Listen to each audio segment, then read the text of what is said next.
साथियों नमस्कार, आप सभी का स्वागत है आपके इस चैनल देसी लल्लन टॉप यूट्यूब चैनल पर। साथियों, आप लोग आज के इस वीडियो में अंततः जुड़े रहें। आज मैं सहारा के शीर्ष प्रबंधन के अधिकारियों की मिली भगत का एक पर्दाफाश करने वाला हूं।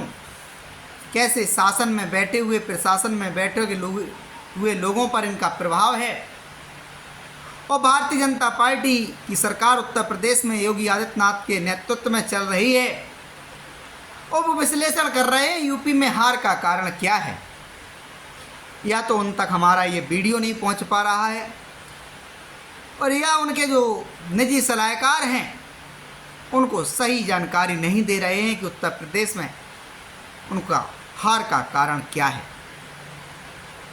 हार का कारण साथियों यह है सहारा के निवेशकों का भुगतान नहीं होना और भुगतान के साथ सबसे बड़ी बात यह है कि जब आपके अधिकारियों के पास निवेशक कार्रवाई कराने के लिए जाता है तो आपके अधिकारी सहारा के शीर्ष प्रबंधन में बैठे हुए अधिकारियों का फेवर करने का काम करते हैं, उनके समर्थन में आख्या लगाने का काम करते हैं। साथियों, मैंने एक शिकायत लखनऊ पुलिस को भेजी हुई थी और बड़े बारीकी के साथ लखनऊ पुलिस को उसमें अवगत कराया कि सहारा के शीर्ष प्रबंधन में बैठे हुए ओपी श्रीवास्तव जो सहारा इंडिया परिवार में उप प्रबंधन कार्यकर्ता हैं, उनके देखरेख में सैकड़ों लोग इस देश में आपराधिक कृत्यों में सम्मिलित हैं, भोली भाली जनता को लूटने का काम कर रहे हैं। उनको हमने तथ्यपरक बात के माध्यम से अवगत कराया कि ये लोग गैंग की भांति समाज में भय फैलाकर, गुमराह करके, डरा करके, केंद्र की एजेंसियों का भय दिखा करके, समाज का वातावरण खराब कर करके उनसे अवैध कृत्यों के माध्यम से धन अर्जन करने का काम करते हैं और आप लोग उनके खिलाफ कार्रवाई करने का काम कीजिए। ये लोग गैंगस्टर अधिनियम के तहत अपराधी हैं, इनके खिलाफ गैंगस्टर की धाराओं में कार्रवाई करने का काम कीजिए। आश्चर्य की बात देखियो, Lucknow police, Aliganj police OP Srivastava और उसके गैंग के समर्थन में आख्या लगाने का जिस दरमियान काम करती है, ठीक उसी के चंद रोज बाद केंद्र सरकार की एजेंसी ईडी लखनऊ में धावा बोलती है और बड़ी संख्या में दस्तावेज बरामद करने का काम करती है, नकदी बरामद करने का काम करती है। जब उस नकदी के बारे में सहारा के शीर्ष प्रबंधन के लोगों से, ओपी श्रीवास्तव के गैंग के लोगों से ईडी पूछताछ करती है तो नकदी के बारे में कोई सटीक सही जानकारी देने में असमर्थ साबित होते हैं। और दूसरी तरफ सहारा शहर के नज़दीक बैठी हुई पुलिस सहारा के मुख्यालय के पास बैठी हुई अलीगंज पुलिस, माननीय सुप्रीम कोर्ट, माननीय हाई कोर्ट, सहकारिता मंत्रालय, इन तमाम न्यायालयों की दुहाई देते हुए कार्रवाई करने से इनकार कर देती है। क्या लखनऊ पुलिस के पास ये अधिकार नहीं है? क्या अलीगंज पुलिस के पास ये अधिकार नहीं है? यदि किसी व्यक्ति के पास, यदि किसी संस्थान, किसी कंपनी के पास अवैध तरीके से अर्जित की हुई संपत्ति है तो उसको जब्त करने का अधिकार क्या पुलिस को नहीं है? ये प्रावधान आईपीसी के अंतर्गत भी था। आईपीसी सीआरपीसी जो 1860 1973 का कानून है उसके अंतर्गत भी था और जो नया कानून है बीएनएस और बीएनएसएस इसके अंतर्गत भी है। आश्चर्य की बात देखिए, करोड़ों रुपए ईडी ने जब्त किया, लेकिन अलीगंज के जांच अधिकारी महोदय को वहां नकदी नहीं दिखाई दी। असल में बात यह है कि योगी सरकार की धज्जियां उड़ाने का काम इस प्रकार के ही अधिकारी कर रहे हैं। असल बात यह है कि उत्तर प्रदेश में जो लोकसभा चुनाव में हार हुई है भारतीय जनता पार्टी की, ऐसे ही अधिकारियों के कारण हुई है, क्योंकि ऐसे अधिकारी जनता को पीड़ित करने वाले, जनता को सताने वाले अपराधियों पर नकेल कसने का काम ना करके इन अपराधियों के साथ मिली भगत करके, साठगांठ करके उनको प्रोत्साहन करने का काम करते हैं। आश्चर्य की बात देखिए, सैकड़ों कंपनियों के दस्तावेज ईडी को एक बार में बरामद हो गए, लेकिन अलीगंज थाने के जांच अधिकारी को लखनऊ में ये नज़र नहीं आया कि सहारा किस प्रकार से एक कंपनी से दूसरी कंपनी में पैसा ट्रांसफ़र करने का काम करती है, यहाँ तक कि अपने कार्यालयों में नकदी रखने का काम करती है, और कानून जो बना हुआ है नकदी रखने का, उससे कई गुना अधिक नकदी रखने का काम करती है। किस प्रकार से राजधानी के अंदर, उत्तर प्रदेश की राजधानी के अंदर सहारा का शीर्ष प्रबंधन अपना नेटवर्क बना के, गैंग चला करके, जहां उत्तर प्रदेश के पुलिस महानिरीक्षक बैठते हैं, उत्तर प्रदेश के मुख्य सचिव बैठते हैं, मुख्यमंत्री बैठते हैं, सारे मंत्री बैठते हैं, सारे निदेशालय वहाँ बने हुए हैं, और सहारा का गैर कानूनी धंधा वहाँ चलता रहा। हमारे जैसे तमाम लोगों ने शिकायत दर्ज की। ऐसा नहीं है कि उनको जानकारी नहीं दी गई, जानकारी देने के बावजूद भी कोई कार्रवाई नहीं की। तो मैं योगी आदित्यनाथ से आज कहता हूँ, माननीय मुख्यमंत्री जी, आप ईमानदारी की बात करते हैं, भ्रष्टाचार के विरुद्ध जीरो टॉलरेंस की नीति अपनाने की बात करते हैं, तो लखनऊ की पुलिस, अलीगंज की पुलिस की सहारा के अधिकारियों के साथ ऐसी कौन सी साठगांठ रही जो करोड़ों रुपए नकदी के रूप में वहां पड़ा हुआ था, और अलीगंज के जांच अधिकारी को भनक नहीं लगी। शिकायत करने के बावजूद भी उन्होंने कोई कार्रवाई नहीं की। क्यों ना ऐसे जांच अधिकारी को सस्पेंड कर दिया जाए, इनको नौकरी पर रहने का कोई अधिकार नहीं है, इनको बर्खास्त करने का काम किया जाए, सवाल जवाब किया जाए, ऐसे अधिकारियों के विरुद्ध एक एक मुकदमा पंजीकृत कराया जाए कि जनता से, आम जनमानस से आपको शिकायतें प्राप्त होने के बाद अगर आप काम नहीं करेंगे, कार्रवाई नहीं करेंगे, तो आपको क्या अधिकार है आपको अपने पदों पर बैठने का। यदि ईडी लखनऊ में सहारा के कार्यालय पर धावा नहीं बोलती, तो निश्चित बात है जांच अधिकारी अपने आप को बहुत इंटेलिजेंट समझते कि एक तरफ जांच पर आख्या लगाकर के मेरी शिकायत को भी बंद कर दिया, और सहारा के अधिकारियों को भी अच्छा दिखाने का काम उन्होंने कर दिया, ईमानदार दिखाने का काम उन्होंने कर दिया, न्यायालय के ऊपर सारा भार डाल दिया।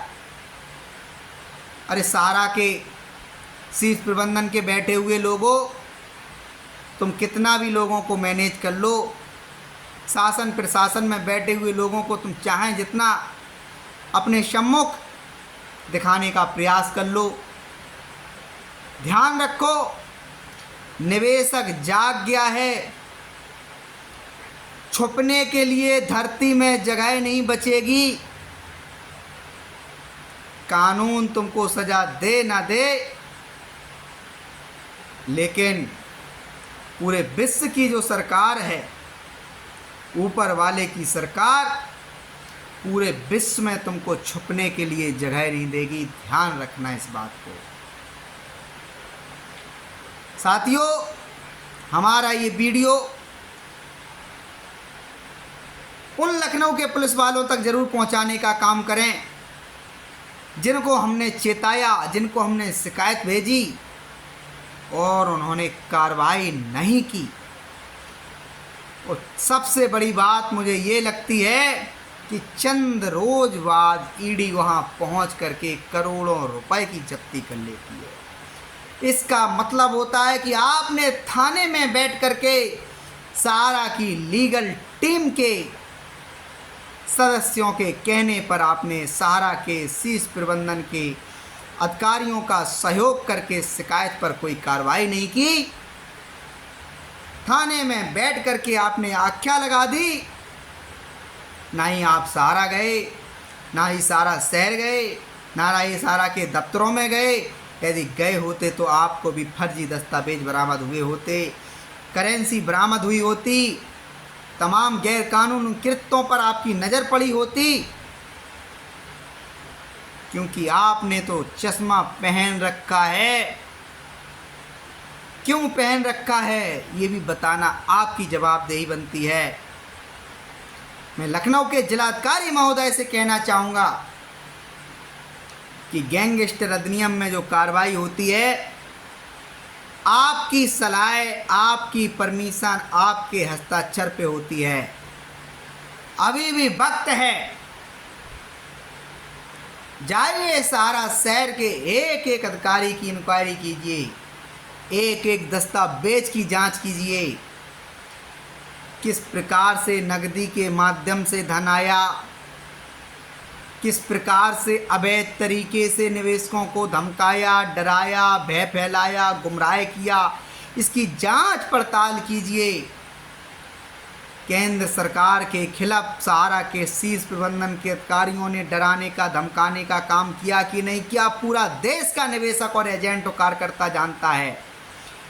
सहारा के शीर्ष प्रबंधन के अधिकारियों ने बड़ी बड़ी मीटिंगों का आयोजन करके इस बात को कहा कि सेबी चोर संस्था है। सेबी के पास यदि आप लोग भुगतान मांगने गए, कभी आपको भुगतान नहीं मिलेगा। उन्होंने सहारा रियल एस्टेट और सहारा हाउसिंग के सर्टिफिकेट को क्यूशॉप में परिवर्तन कराने का काम किया। इनकम टैक्स का डर दिखाया, आयकर विभाग का डर दिखाया, तमाम कागजों में नाम की करेक्शन, नाम की मिस्टेक का भय दिखाया। ना जाने कितने षड्यंत्र रचे, तब कहीं जा कर के सहारा का शीर्ष प्रबंधन माला माल हो सका। ऐसा नहीं है कि ईडी ही कार्रवाई करे, सीबीआई ही कार्रवाई करे, सेंट्रल रजिस्ट्रार ही कार्रवाई करें, सेबी ही कार्रवाई करें। सबसे प्रथम दृष्टा जो जिम्मेदारी बनती है वो बनती है आपके स्थानीय थाना प्रभारी की, जो उस क्षेत्र में बैठी हुई पुलिस है। क्योंकि आपके क्षेत्र में होने वाले अपराधों की सबसे पहले अगर कहीं सूचना आती है तो आपके थाने पर आती है। हाँ, किस मामले पर क्या जांच करनी है वो अपने शीर्ष अधिकारियों से, सीनियर अधिकारियों से सलाह लेने का काम किया जाता है। तो यदि लखनऊ पुलिस सहारा के ओपी श्रीवास्तव और उसके गैंग के साथियों पर गैंगस्टर अधिनियम के तहत मुकदमा नहीं चलाती है तो एक एक कार्यकर्ता सहारा का, एक एक पीड़ित निवेशक एजेंट यह बात को निश्चित समझेगा कि लखनऊ की पुलिस, अलीगंज की पुलिस सहारा के अधिकारियों को बचाने के लिए बिल्कुल एक मती होकर के प्रयास कर रही है। जिस व्यक्ति के खिलाफ देश के ना जाने कितने थानों में मुकदमे पंजीकृत हैं और उसके गैंग के साथियों पर भी मुकदमे पंजीकृत हैं और उनकी संपत्तियां भी आपके थाना, आपके डिस्ट्रिक्ट के अंतर्गत पड़ी हुई हैं, कैसे कारोबार फल फूल रहा है, कैसे। मैं आज इस वीडियो के माध्यम से लखनऊ के डिस्ट्रिक्ट मजिस्ट्रेट से प्रार्थना करता हूं कि यदि इन पुलिस अधिकारियों ने लखनऊ पुलिस का, उत्तर प्रदेश की पुलिस का मान सम्मान गिराया हो और ओपी श्रीवास्तव और के शीर्ष प्रबंधन के अधिकारियों पर गैंगस्टर के तहत यदि आपको सबूत नहीं मिल रहे हों तो इस देश के लाखों सारा के पीड़ित एजेंटों और निवेशकों का सहयोग लीजिए। वो आपको एविडेंस दिलाने का काम करेंगे, वो इनकी कुकृत्यों को खोलने का काम करेंगे। साथियों, आज का ये वीडियो सिर्फ लखनऊ पुलिस के ऊपर है, अलीगंज पुलिस के ऊपर है, माननीय जिलाधिकारी लखनऊ के ऊपर है कि ईडी आती है तब कार्रवाई करती है, करोड़ों रुपए बरामद हो जाता है और आपके क्षेत्र के अंतर्गत आपको जानकारी नहीं लगती है। क्या है आपकी जवाबदेही जरा सी भी नहीं है? यदि मैं समझता हूं सहारा का निवेशक भारतीय जनता पार्टी से यदि नाराज है तो नाराजगी का कारण यही है, भुगतान नहीं मिलना, सरकार और प्रशासन शासन के द्वारा कार्रवाई सहारा के डायरेक्टरों अधिकारियों पर नहीं करना, यही सबसे बड़ा कारण है। Thank you. अगर आप लोग मेरे इस वीडियो पर सहारा के शीर्ष प्रबंधन के अधिकारियों के खिलाफ गैंगस्टर अधिनियम के मुकदमा चलाने का काम करेंगे तो मैं लाखों निवेशकों की तरफ से बहुत बहुत धन्यवाद करूंगा, क्योंकि उन्होंने जुल्म की इंतहा पार कर दी है। निवेशक सरकार से लेकर जिनके हाथों में कानून व्यवस्था संभालने की जिम्मेदारी है, उनसे उम्मीद कर रही है कि भुगतान का विकल्प आप लोग ढूंढें और एक एक निवेशक का भुगतान दिलाने के लिए सहयोग करें। धन्यवाद।